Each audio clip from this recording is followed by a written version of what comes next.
और आगे बढ़ते हैं खबरों में। उत्तर प्रदेश सरकार में समाज कल्याण मंत्री असीम अरुण ने जनप्रतिनिधियों और अधिकारियों के बीच समन्वय स्थापित करने के लिए एक नई डिजिटल पहल की जानकारी दी है। संवाद ऐप के माध्यम से आप जनप्रतिनिधि, विधायक, सांसद आदि न केवल जनता की समस्याओं को अधिकारियों तक पहुंचा पाएंगे, बल्कि अधिकारियों के व्यवहार और रिस्पॉन्स की रिपोर्ट भी दे सकेंगे। मंत्री असीम अरुण ने स्पष्ट किया कि इस ऐप के जरिए अब अधिकारियों की कार्यशैली पर सीधी नजर रखी जाएगी। इस बार सरकार ने जनप्रतिनिधियों के लिए एक नया ऐप लॉन्च किया है और इस ऐप से जनप्रतिनिधि भी अपनी शिकायत दर्ज करा सकते हैं। हमारे साथ मौजूद है असीम अरुण जी, मंत्री सरकार में। सर, कैसे देखते हैं कि जो ऐप जो है वो क्या खासियत है, आखिर उस ऐप की क्या है? विधानसभा में नियम 300 के तहत परसों एक चर्चा हुई और कल आदरणीय अध्यक्ष जी ने, श्री सतीश महाना जी ने अपना निर्णय भी उसमें दिया।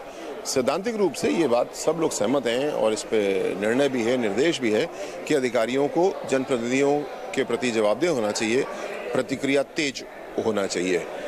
लेकिन कुछ अधिकारी करते हैं, कुछ नहीं करते हैं। तो जो नहीं करते हैं उनका इलाज भी निकालना पड़ेगा।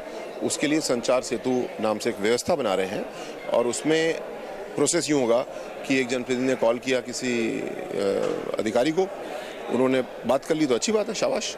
अगर 10 मिनट के अंदर कॉल बैक नहीं आता है उनका, तो फिर वो संचार सेतु को बचाएंगे। संचार सेतु उस अधिकारी को बताएगा कि आपका फ़ोन नहीं उठ रहा है, आप इस जनप्रतिनिधि को कॉल बैक करिए। और फिर जनप्रतिनिधि से भी पूछेंगे 10 मिनट बाद कि आपकी बात हो गई या नहीं हो गई। कुल मिलाकर के एक रेमेडी, एक उपाय निकालने का प्रयास है। मुझे विश्वास है कोई बहुत कॉम्प्लिकेटेड बात नहीं है, आसानी से हम लोग इसको लॉन्च करेंगे और इसको समाहित करेंगे। इसके ज़रिए डेटा भी जनरेट होगा, कौन से अधिकारी हैं जिनकी शिकायत कभी नहीं आती, इसका मतलब अच्छे हैं, उनको शाबाशी, और कौन से इनकी बार बार आती है तो उनको पे सुधार आ जाए, प्रशिक्षण के ज़रिए, दंड के ज़रिए। पर यहाँ पे अधिकारियों का वर्क लाइफ बैलेंस का भी ध्यान रखना होगा। जो ऑफिशियल वर्क आवर्स हैं उसी के समय ये सुविधा उपलब्ध होगी, छुट्टी के दिन सुविधा उपलब्ध नहीं होगी, क्योंकि जो वर्क आवर्स हैं उसमें पूरे लगन के साथ काम होना चाहिए।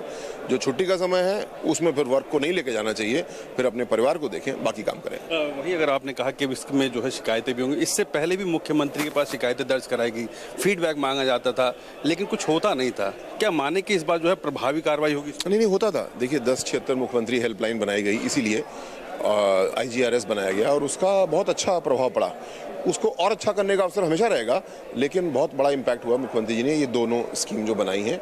उसी प्रकार ये व्यवस्था जो है ये चयनित जनप्रतिनिधियों के लिए हम लोग लॉन्च कर रहे हैं, जिससे कि हम लोग कोई ऐसी समस्या ना होने दें। विधायक तक कहते हैं कि ना ऐसे सुनता है हमारी बात, क्या लगता है मतलब इस बार सुनेंगे सब लोग? कितने लोग हैं बस। तो अब समझ सकते हैं कि सरकार ने जो है भले एक व्यवस्था कर दी हो, लेकिन इससे पहले भी कई बार जो है जनप्रतिनिधियों की शिकायत रही कि अधिकारी फ़ोन नहीं उठाते हैं। हाँ, ये जरूर है कि इस बार हो सकता है कि एक नई कोशिश हो सरकार की, ताकि जो है जनप्रतिनिधियों को जो है 27 के चुनाव से पहले जो है तोहफा देकर, ताकि वो भी अपनी शिकायत दर्ज करा सकते। कैमरा आदित्य तिवारी के साथ राहुल भट्ट, के न्यूज़, लखनऊ।